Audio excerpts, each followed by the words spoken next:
Hello students, how are you? Myself Neha and 8th class. Today we are going to complete our chapter 7 conservation of plants and animals. कुछ topics इसके discuss हुए बगैर रह गए थे. Now today we are going to complete and all we will try to complete mostly topics related with this chapter. इस chapter में हम लोग पहले clear कर चुके थे कि what's the mean of deforestation, afforestation और कुछ नेचुरल हैबिटेट के बारे में हम लोग डिस्कस कर चुके थे कि हैबिटेट क्या होता है. हैबिटेट मींस क्या होता है? हैबिटेट मींस होता है the particular area where different animals and plants survive और स्पेंड देयर लाइफ. हैबिटेट और मींस और कुछ आपको जैसे टर्म्स मैंने आपको बताई थी कि लाइक बायोस्फीयर मींस क्या होता है. Biosphere means like how we can protect और we can how we feel other animals and plants that they are safe. और other topics like deforestation क्या होता है, when we cutting down the trees on a large scale in a particular area, that means that is deforestation. Deforestation means होता है जब आप एक particular area में एक large scale में plants को काटते हैं. वो clear हो गया था. उसके effects मैंने आपको बताए थे, harmful effects बताए थे कि environment में किस तरीके से deforestation के effect होते हैं. और उसके बाद मैंने आपको now the next topic today we are going to learn that is conservation of forest and wildlife. तो conservation मैंने आपको बताया था. conservation means क्या होता है? conservation means होता है to protect plants and other animals whose are living naturally. जो animals और plants हैं जो naturally अपनी life spend कर रहे हैं, multiplication कर रहे हैं, जिस तरीके से भी रह रहे हैं naturally without our interference. ठीक है ना. तो कहीं ना कहीं क्या होता है जस्ट बिकॉज ऑफ कि हम इंडस्ट्रियल लेवल पर कहीं ना कहीं पेपर इंडस्ट्री के लिए तो हम लोग लार्ज स्केल्स पर ट्रीज वगैरह को या फॉरेस्ट में कहीं ना कहीं हमारा इन्वॉल्वमेंट बढ़ता चला जा रहा है. और हमारे इन्वॉल्वमेंट बढ़ने की वजह से जो वाइल्ड लाइफ है, जो प्लांट्स है, एनिमल्स है, बर्ड्स है, जो भी जितने भी आपके एनिमल्स है जो फॉरेस्ट में अपनी लाइफ स्पेंड कर रहे हैं या वहां पे सर्वाइव कर रहे हैं, तो उनको कहीं ना कहीं उस चीज के लिए उनमें इम्बैलेंस आता है, डिस्टर्बेंस क्रिएट करते हैं हम लोग. तो हम लोग क्या करते हैं? हंटिंग करते हैं, पॉचिंग करते हैं, उनको मारते हैं. तो ये सारी चीजें, मान लो अगर मैं फॉरेस्ट की बात करूं तो फॉरेस्ट में जितने भी प्लांट्स और एनिमल्स सर्वाइव कर रहे हैं वो उनका शेल्टर है, वो उनका घर है जिसमें वो अपना लाइफ एंजॉय कर रहे होते हैं. लेकिन जस्ट बिकॉज ऑफ कि हम लोगों का वहां पे इंटरफेरेंस हो जाता है तो उस वजह से उनकी लाइफ में कहीं ना कहीं इम्बैलेंस आ जाता है डिस्टर्बेंस की वजह से. तो इस तरीके से वो एनिमल्स और वो प्लांट्स जो कि स्ट्रगल कर रहे होते हैं अपनी लाइफ में कहीं ना कहीं स्ट्रगल कर रहे होते हैं जीने के लिए, फूड लेने के लिए.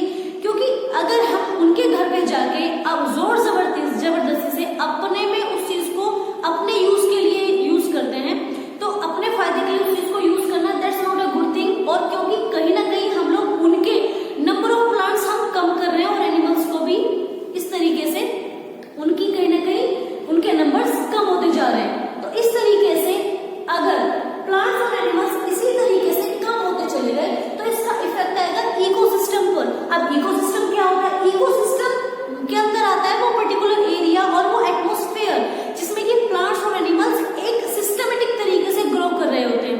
आपको पता है कि food chain it is not a new term which I am just saying in front of you. जो मैं आपको बोल रही हूँ फूड चेन क्या होता है? फूड चेन मीन्स होता है लाइक जैसे हर एक ऑर्गेनिज्म, हर एक लाइक सबसे पहले अगर मैं फूड चेन की बात करूं तो आपके प्रोड्यूसर में आता है आपके plants. Because plants autotrophs by nature होते हैं तो वो अपना खाना खुद से बनाते हैं. क्लियर. तो इसी तरीके से प्लांट्स के ऊपर डिपेंड होते हैं हर्बीवोर्स के ऊपर डिपेंड होते हैं कार्निवोर्स के ऊपर आते हैं स्कैवेंजर्स या फिर आपके डिकम्पोजर्स वगैरह आ जाते हैं. ठीक है ना. तो कहीं ना कहीं ये सारी चीजें एक दूसरे के ऊपर डिपेंड करती है. तो मानो अगर जो आपका फूड चेन का बेस बनाने का काम करता है जो आपके प्लांट्स है, अगर नंबर ऑफ प्लांट्स कम हो जाते हैं जस्ट थिंक कि हर्बीवोर्स है तो कहीं ना कहीं उनकी लाइफ इफेक्ट होगी. और अगर हर्बीवोर्स कम हो जाते हैं तो फिर उनके ऊपर जो कार्निवोर्स उनके ऊपर जो ग्रो कर रहे हैं तो डिस्टर्बेंस आता है. ऐसे फूड चेन में डिस्टर्बेंस आ जाता है जस्ट बिकॉज ऑफ कि इनके डिस्टर्बेंस की वजह से जो चीजें नेचुरली चल रही होती है, नेचुरली जो चीज चल रही है विदाउट आर डिस्टर्बेंस वो कहीं ना कहीं इम्बैलेंस हो जाती है. क्लियर. तो हम इस तरीके से conservation of forest and wild life किस तरीके से हम लोग प्लांट्स को और एनिमल्स को, वाइल्ड लाइफ मीन्स जो नेचुरली किसी पर्टिकुलर एरिया में या फॉरेस्ट में ग्रो कर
कि अगर एक कोई इधर से एजुकेशनल पर्पज से अगर आप वहां पे जाते हैं और आप उन चीजों को देखना चाहते हैं तो you have to take permission from the government first, then you can go there. तो उस जोन में आप जा सकते हैं, बट आपको पहले वहां पे परमिशन लेनी होती है।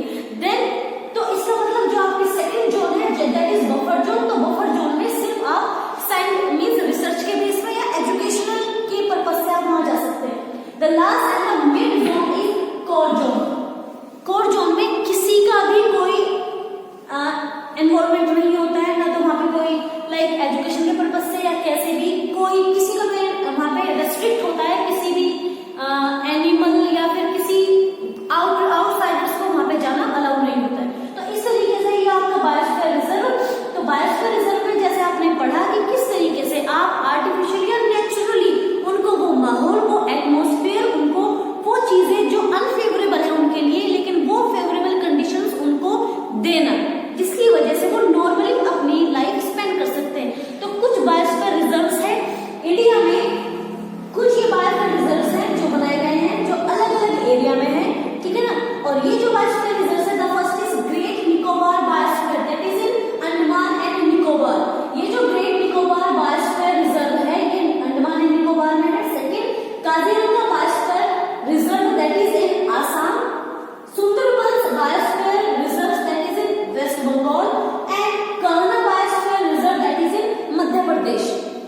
कुछ आपके इसी तरीके से बायोस्फीयर रिजर्व्स दिए गए हैं। एंड पंचमहाली बायोस्फीयर रिजर्व जो मध्य प्रदेश में है। इस तरीके से आपको ये सारे जितने भी मींस बायोस्फीयर रिजर्व्स में 4 to 5 बायोस्फीयर रिजर्व्स आपको याद कर लेने हैं। इसी तरीके से वाइल्ड लाइफ सेंचुरीज भी थोड़ा सा आपको याद कर लेना है, और नेशनल पार्क्स भी कि कहाँ कहाँ कौन कौन से बायोस्फीयर रिजर्व्स या आपकी वाइल्ड लाइफ सेंचुरी या नेशनल पार्क्स है। इसमें एक आपका बायोस्फीयर रिजर्व दिया हुआ है, दैट इज पंचमहाली नेशनल पार्क। तो ये कहाँ है आपका, ये मध्य प्रदेश में है। हमारी एक स्टेट है मध्य प्रदेश, हमारी कंट्री के अंदर ही आता है, ये वहां पे है। एंड इसमें आपको मिलते हैं, इसमें जो ये बायोस्फीयर रिजर्व है इसमें कुछ क्वालिटीज हैं जिससे कि ये इन दूसरे बायोस्फीयर रिजर्व से उसको अलग बनाता है। और कुछ क्वालिटीज क्या है कि इसमें the plants and animals found in Pachmarhi biosphere reserve are similar to those of the upper Himalayan peaks and to those belonging to lower western Ghats. Means उन्होंने वहां पे इस तरीके से एनवायरनमेंट क्रिएट किया हुआ है कि जैसे कहाँ का होता है, जैसे हिमालयन पीक्स का और आपका वेस्टर्न घाट का। तो यहाँ पे क्या है, यहाँ पे इस पंचमहाली बायोस्फीयर इस सेंचुरी में, इसमें रिजर्व में क्या है कि इसमें आपके वाइल्ड लाइफ सेंचुरीज भी आती है कुछ, और कुछ नेशनल पार्क्स भी आते हैं। तो इसमें जो वो कंडीशन और कुछ एटमॉस्फेयर कंडीशन जो वो वहां पे अप्लाई करते हैं, वो चीज इस बायोस्फीयर रिजर्व को और बाकी बायोस्फीयर रिजर्व से अलग बनाता है, ठीक है ना। तो इस तरीके से अगर मैं बायोस्फीयर रिजर्व के रोल्स देखूं कि रोल्स क्या क्या है, किस तरीके से ये हेल्पफुल है प्लांट्स के लिए भी, एनिमल्स के लिए भी और ह्यूमन बींग्स के लिए भी। जिस पर्टिकुलर एरिया में ये बायोस्फीयर रिजर्व है तो वहां पे क्या होता है, वहां के लोगों को भी अपॉर्चुनिटी मिलती है रहने के लिए, उनको काम भी मिलता है। किस तरीके से उस एरिया में डेवलपमेंट के चांसेस ज्यादा बढ़ जाते हैं। सबसे जरूरी चीज एक नेशनल एनवायरनमेंट वो क्रिएट करके रखते हैं जिससे कि प्लांट्स और एनिमल्स को वहां पे कोई डेंजर जोन नहीं होता है उनके लिए, वो नॉर्मली स्मूथली अपनी लाइफ स्पेंड करते हैं। नेक्स्ट थिंग, जो एनिमल्स एंडेंजर्ड होते हैं वो उनको एक्सटिंक्ट होने से रोकता है। मींस जो बाहर नेचुरली जो रह रहा था विदाउट एनी प्रोटेक्शन, वो लाइफ वो कहीं ना कहीं उनके नंबर्स क्या हो रहे थे, कम हो रहे थे। Now let me clear one thing कि वो किस तरीके से हो रहे थे। सोचो कि नंबर ऑफ लाइक टाइगर्स है, या अगर मैं स्क्वारल की बात करूं तो गैंग स्क्वारल और ये जो आपका टाइगर है ये कहीं ना कहीं अपनी लाइफ को जीने के लिए स्ट्रगल कर रहे होते हैं, क्योंकि जब नंबर ऑफ पर्टिकुलर एनिमल और number of particular plant struggle करते करते करते करते उनका नंबर्स क्या होता है, जब मान लो फैमिली मेंबर्स जब कम हो जाने शुरू हो जाते हैं तो वहां पे उनका स्ट्रगल बढ़ जाता है। तो वहां पे क्या होगा, तो धीरे धीरे उनकी जो स्ट्रेंथ है उनमें कमी आनी शुरू हो जाती है। तो इसी तरीके से जो एनिमल्स हैं जो कम हो रहे होते हैं तो उनको क्या करते हैं, उनको कंजर्व किया जाता है, उनको वो एटमॉस्फेयर कंडीशंस देके जिसमें कि उनको आगे जनरेशन में स्ट्रगल ना करना पड़े। उनको क्या करते हैं, वो फेवरेबल कंडीशन प्रोवाइड कराएंगे जिससे कि वो जल्द से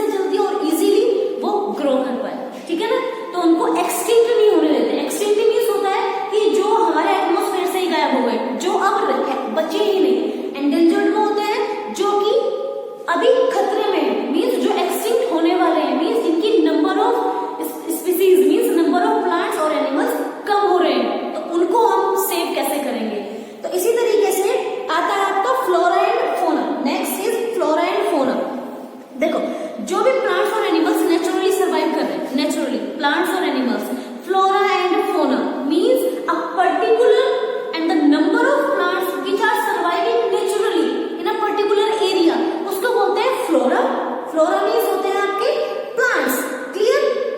और इसी तरीके से अगर मैं बात करूं the animals which are living naturally, उनको बोलते हैं fauna. Flora and fauna means plants and animals. तो कॉमन सी बात ये है कि flora and fauna में बस बेसिक सी चीज ये है कि if I am saying that flora and fauna, तो आपको एकदम से नॉक हो जाना चाहिए, क्लिक हो जाना चाहिए कि yes, the teacher is talking about plants and animals. ठीक है ना? तो इस तरीके से जितने भी plants और animals आपके ग्रो कर रहे हैं नेचुरली, वो फ्लोरा एंड फौना के अंदर आते हैं. अब अगर कुछ टर्म्स हैं जो आपको पता होने चाहिए, जैसे the first is species. Species क्या होता है? तो स्पीसीज वो है particular plant and animal, the same group of plant and animal. ठीक है ना? जो कि क्या है, जो कि नेक्स्ट ऑफस्प्रिंग को या नेक्स्ट एनिमल को प्रोड्यूस करते हैं, वो होती है स्पीसीज. क्लियर? तो इसी में अगर मैं इसमें दिया गया है कि जैसे प्लांट्स की अगर मैं बात करूं तो plants form like mango, Apple. ठीक है ना? ये सब के सब क्या है? दीज आर ट्रीज और दीज आर प्लांट्स. इसी तरीके से एनिमल को वॉल्फ, टाइगर, गॉट, ये सब के सब एनिमल की कैटेगरी में आती है.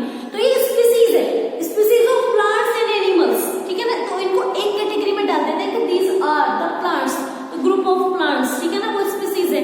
इसी तरीके से एनिमल्स में भी ऐसे ही आता है. तो there are 6 lakh species of animals. 6 lakh species of animals. Animal की कैटेगरी में जो आता है वो 6 lakh है. Just think about it. And approx 4 lakh species of plants in world today. अगर इस बुक के अकॉर्डिंग हम लोग देखें तो there are 6 lakh. Approx 6 lakh species of animals are found and 4 lakh species of plants are found in the world. ठीक है ना? तो ये बेसिक सी चीजें, ये चीजें आपको क्लियर हो जानी चाहिए कि कितने एनिमल्स और कितने प्लांट्स या कितनी लाइक स्पीसीज होता क्या है, हैबिटेट क्या होता है, ये बेसिक सी टर्म्स आपको क्लियर रहनी चाहिए. The next is endemic species. Endemic species होता है कि जो एनिमल्स या जो प्लांट्स जो एक पर्टिकुलर एरिया में ग्रो कर रहा है विदाउट एनी इंटरफेरेंस. तो इसमें क्या होता है कि endemic species are restricted to a certain area. Endemic species are not found naturally anywhere else. मतलब ये नेचुरली नहीं मिलते हैं. इनमें क्या होता है कि एंडेमिक स्पीसीज वो होते हैं जो पर्टिकुलर एरिया में मिलते हैं. इन अ पर्टिकुलर एरिया मींस कि वो हर जगह आपको नहीं मिलेंगे, वो नेचुरली नहीं मिलते हैं. लाइक जैसे अगर मैं आपको बात करूं कि जैसे बायोस्फीयर रिजर्व है या नेशनल पार्क्स है या वाइल्ड लाइफ सेंचुरी है, कुछ जो स्पीसीज है प्लांट्स और एनिमल्स की वो सिर्फ और सिर्फ इन्हीं में ही मिलेंगी, बाकी और वो बाहर नेचुरली नहीं मिलेंगी क्योंकि वो पहले से स्ट्रगल कर रही होती हैं. तो ये कुछ स्पीसीज हैं लाइक इस तरीके से आपकी क्या फ्लाइंग स्क्विरल दिया हुआ है, वाइल्ड ऑक्स इसमें दिया हुआ है, गेंट स्क्विरल है. तो ये कुछ आपके क्या है, ये कुछ एंडेमिक स्पीसीज हैं जो सिर्फ कहाँ मिलते हैं? पंचमारी बायोस्फीयर रिजर्व में मिलता है. पंचमारी बायोस्फीयर रिजर्व जो मैंने आपको पढ़ा है, जो भी बायोस्फीयर रिजर्व में आता है. ठीक है ना? और ये Pachmarhi biosphere reserve means a particular species, a particular plant और एनिमल दैट ये नेचुरली ना रह के, बाहर वाले एटमॉस्फेयर ना रह के एक पर्टिकुलर एक रेस्ट्रिक्टेड एरिया में ग्रो कर रहे होते हैं. ठीक है ना? तो इनको बोलते हैं एंडेमिक स्पीसीज. तो एंडेमिक स्पीसीज में भी आप देख लेंगे कि गेंट स्क्विरल और ये वाइल्ड ऑक्स, ये सारे आपको पता होने चाहिए कि किस कैटेगरी में कौन कौन से एनिमल होते हैं विद देयर एग्जांपल्स. नेक्स्ट आता है आपका वाइल्ड लाइफ सेंचुरी. तो वाइल्ड लाइफ सेंचुरी क्या होता है? तो सेंचुरी मींस होता है the place of safety, means the place of safety which we are providing to a particular plant और एनिमल. अगर हम जैसे कोई भी एनिमल या प्लांट है जो अपने लाइफ के लिए स्ट्रगल कर रहे होते हैं और हम उनको क्या करते हैं, बेसिकली हम उनको वो सूटेबल कंडीशंस, वो उनकी फेवरेबल कंडीशंस हम उनको प्रोवाइड कराते हैं जस्ट कि जिससे कि वो नेचुरली और normally without doing any struggle, without facing any struggle, वो इजीली कैसे ग्रो करते हैं. तो बायोस्फीयर इसमें आपका वाइल्ड लाइफ सेंचुरी में इसी तरीके से आप इसमें क्या होता है कि अगर वाइल्ड लाइफ सेंचुरी है ना तो एक बाहर का आउटसाइडर्स जो होते हैं वो ना तो वहां पे एंट्री कर सकते हैं ना आप जा सकते हैं इस तरीके से. तो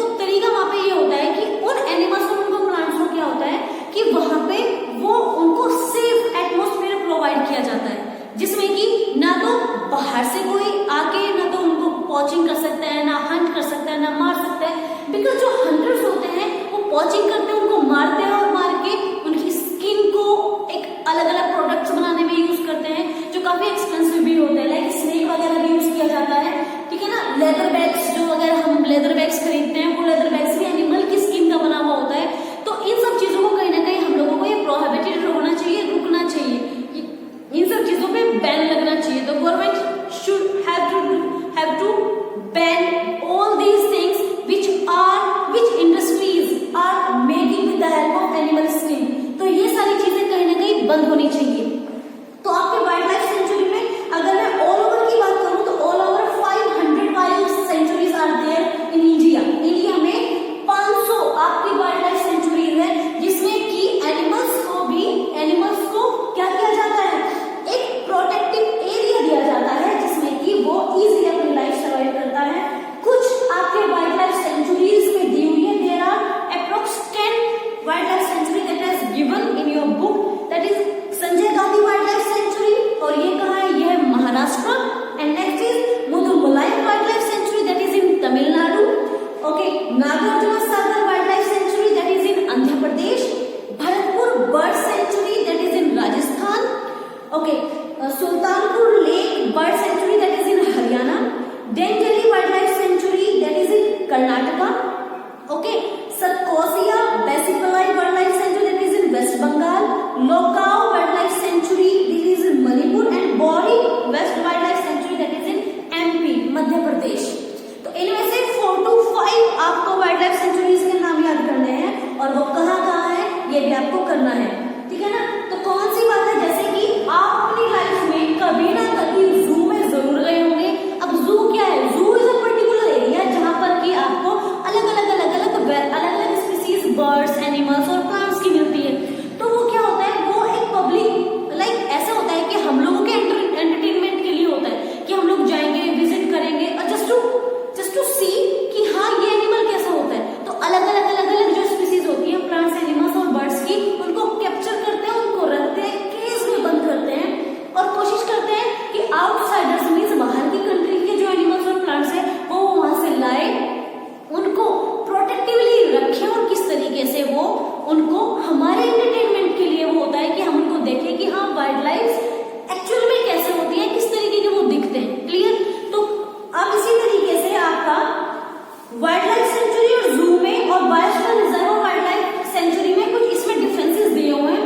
तो ये डिफरेंसेस आपको याद करने हैं। You have to learn the difference between biosphere reserve, wild life sanctuary and the difference between wild life sanctuary and in zoo. Clear. Now next is national parks. अब नेशनल पार्क्स क्या होता है, national parks क्या है, a national park is a relatively a large area of scale and beauty protected and maintained by the government to preserve flora and fauna। means ये एक governmental organisation या एक particular एक एरिया होता है जो एक लार्ज एरिया में फैला हुआ होता है, जिसमें कि फ्लोरा एंड फोना को प्रिजर्व किया जाता, मींस कंजर्व किया जाता है, just to protect them, just to keep protect them. उनको कैसे हम लोग प्रोटेक्ट कर सकते हैं। तो I am using flora and fauna. तो अब ये आपका क्लिक हो जाना चाहिए कि फ्लोरा एंड फोना means I am talking about plants and animals. तो इसमें क्या किया जाता है कि landscape, historical object of the area and recreation and enjoyment, ठीक है ना। तो इसमें नेशनल पार्क क्या है, इसमें अलग अलग तरीके के आपको प्लांट्स इसमें आपको मिलेंगे, ठीक है ना। ये एक प्रोहिबिटेड एरिया होता है, जिसमें कि प्रोहिबिटेड एरिया मींस जिसमें कि बाहर या आउटसाइडर का कोई इन्वॉल्वमेंट नहीं होता है, और नेचुरली वहां पर अलग अलग स्पीसीज मींस अलग अलग वेराइटीज ऑफ प्लांट्स उसमें आपको मिलेंगे, और जिसमें कि हेल्प किया जाता है। किस तरीके से हेल्प किया जाता है, एनवायरमेंट को सेव करने के लिए। एनवायरमेंट को कैसे आप लोग बचा सकते हैं, क्योंकि कहीं ना कहीं इफ वी आर सर्वाइविंग, जो हम रह रहे हैं, जितनी भी हम लोगों को नीड होती है, तो नेचर की भी हम लोगों को उतनी ही जरूरत पड़ती है। हम नेचर के बिना अपनी लाइफ स्पेंड नहीं कर सकते हैं, हम लोग खुद सर्वाइव नहीं कर सकते हैं। लेकिन अगर हम कहीं ना कहीं नेचर को डिस्टर्ब करते हैं, तो वो कहीं ना कहीं हमें ही उसी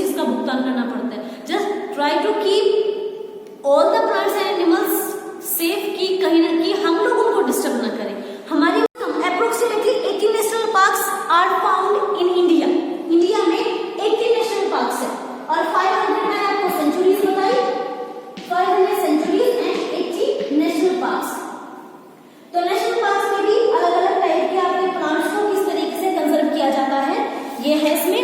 और कुछ आपके नेशनल पार्क्स के नाम दिए गए हैं, इनमें से भी आपको 4 to 5 नेशनल पार्क्स के नाम याद करने हैं, जिसमें कि the first is Corbett national park that is in Uttarakhand, okay, Kanha national park that is in Madhya Pradesh, okay, Ranthambore national park that is in Rajasthan, Gir national park in Gujarat, Kaziranga national park in Assam, Sundarbans national park in waste Bengal, okay, Bandipur national park in Karnataka, okay, Dachigam national park that is in J&K Jammu and Kashmir, okay, Sariska national park that is in Rajasthan, Satpura national park that is in Madhya Pradesh.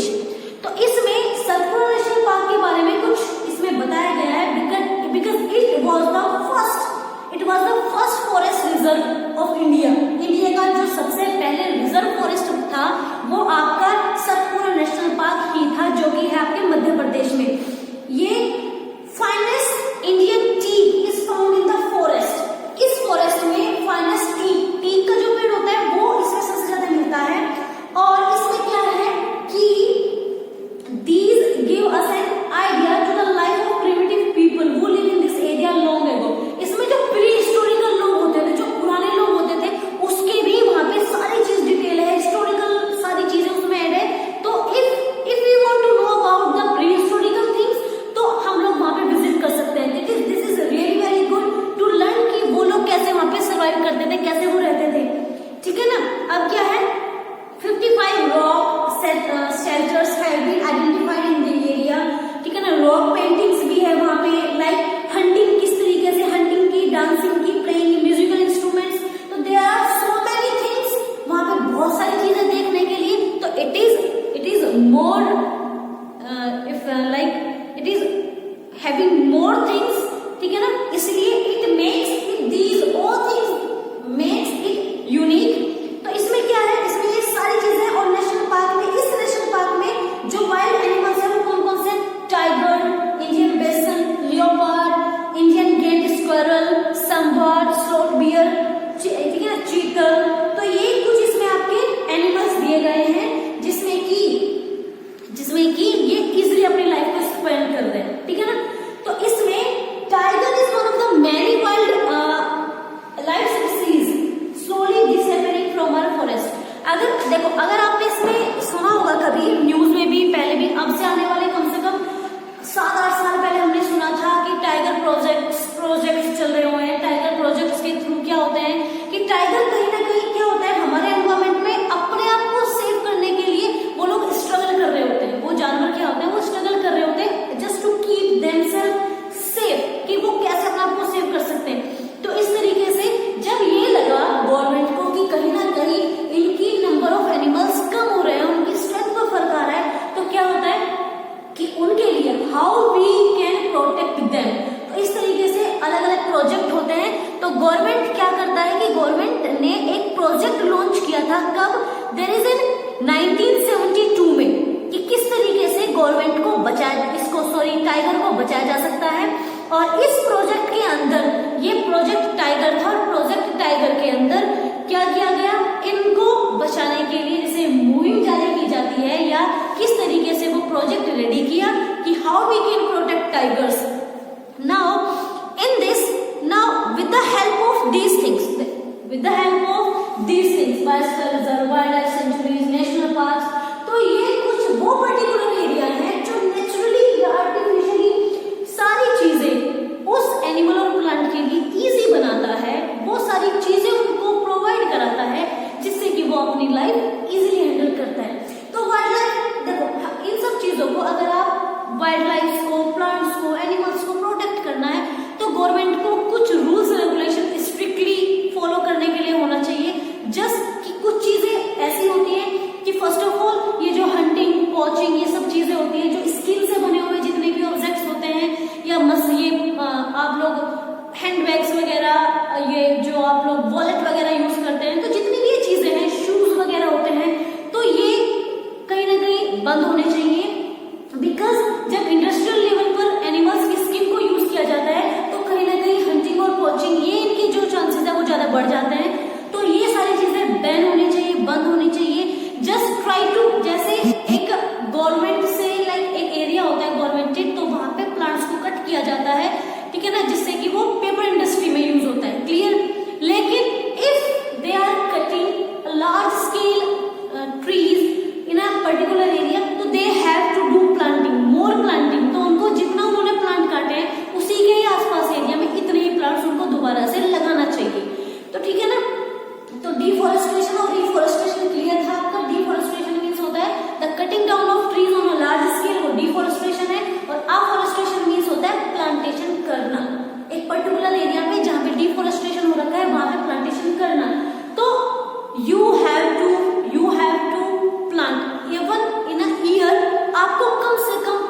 completed.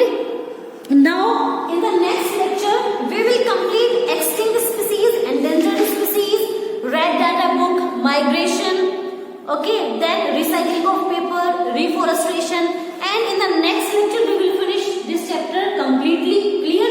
So you have to read this chapter. ये सारे जितने भी conservation है वो आपको पढ़ना है, इनको अच्छे से लर्न करना है. क्लियर? ओके. और इनमें से जितने भी आपको बायोस्फीयर रिजर्व्स या बायोस्फीयर रिजर्व्स में जितने ये दिए हुए हैं, आपके वाइल्ड लाइफ सेंचुरी याद करने हैं, नेशनल पार्क्स, कम से कम 4 to 5 आपको biosphere reserve, wild life sanctuary और नेशनल पार्क्स आपको याद करना है. Okay students, now take care all of you.